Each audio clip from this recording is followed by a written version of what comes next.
everybody. I'm Rick Sanchez. I'm reporting to you tonight from our studios in South Florida, just a mile or two from Little Haiti. Tonight, as the American media focuses almost all of its attention on Venezuela and the mishaps of President Maduro, there is indeed another country in the hemisphere that is actually in much worse shape, where the population is really taking to the streets, and where accusations of corruption against this president actually seem to be, well, more accurate. Take a look at these pictures. This is Haiti. After a week of disturbances, the death toll stands at 7. There seems to be no end in sight as thousands and thousands of Haitians seem convinced that their president has stolen more than $2 billion that was supposed to be recovered as funds to be used for humanitarian assistance. Look at this.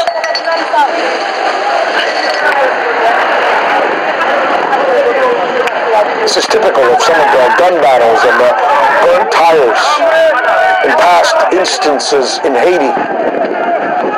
It's also typical of government forces. In the old days, they called them makuts.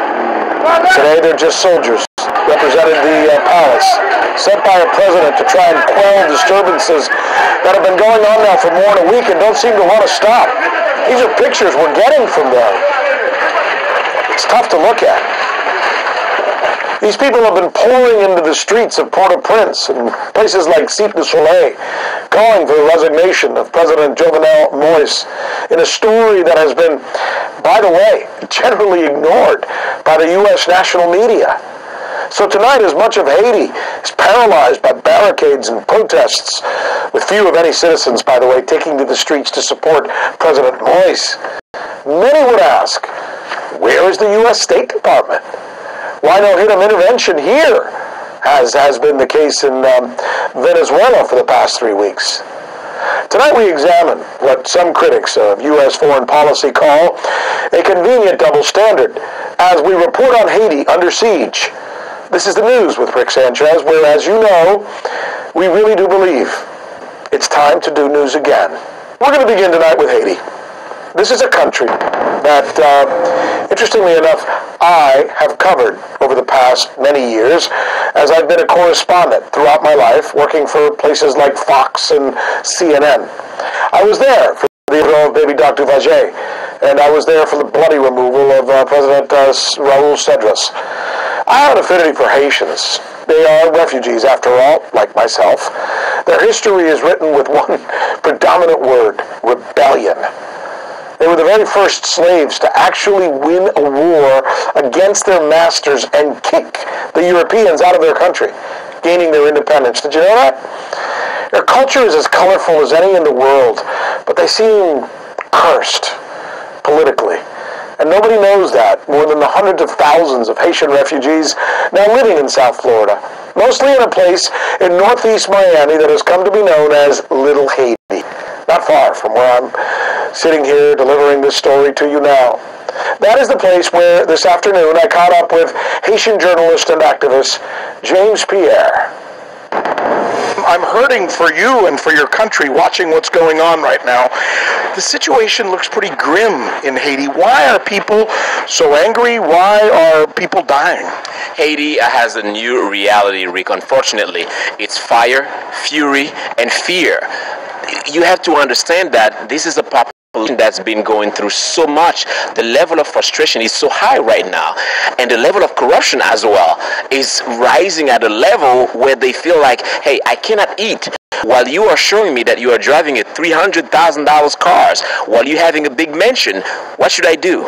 I need to take on the street, and that's why you have thousands of people right now on the street protesting against the government, but also saying a big no against corruption. Do you believe President Moïse is responsible for that missing $2 $2 billion that was supposed to be there for humanitarian aid? Is he responsible?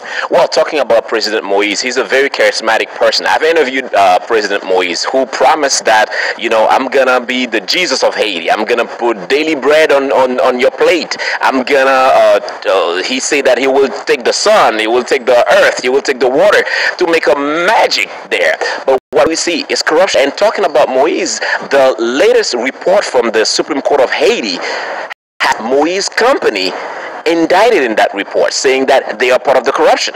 Does it frustrate you that Venezuela, where people are not necessarily protesting against the president, at least not as much as they are also Guaido, who is the person who's supposed to be the savior of that country, a place where you don't see people dying every day like you do in Haiti, a place where you don't have a president that is responsible, or at least seems to be, for the missing $2 billion, and yet it's getting so much attention. It looks like the United States is going to intervene. We're even talking about a military intervention, and yet Haiti is barely getting headlines today, and the State Department's not talking about you. I'm glad you mentioned that, because words are saying that the U.S. government is still supporting President Moise. And number two, remember the relationship between Haiti and Venezuela. 2 days before the vote against Maduro, Haiti said, no, I'm going to support President Maduro. 2 days before the vote. And after the vote, they vote to support Guaido. And a week after that vote, the government declared we have an economic crisis in Haiti. They don't have money. Guess what? Who was giving money to Haiti? Venezuela, through President Maduro, via a program called PetroCaribe, which is, I'm giving you oil, you don't have to pay me the full amount of money, pay me 1% and use that money to help the Haitian population. Yeah, I'm very familiar with it, but I guess it surprises me then that the United States is not saying to the people of Haiti the same thing they seem to be saying to the people of Venezuela. Don't worry, we're going to come in and make the situation right. They're not. They're not, because the interest is not the same. Oil?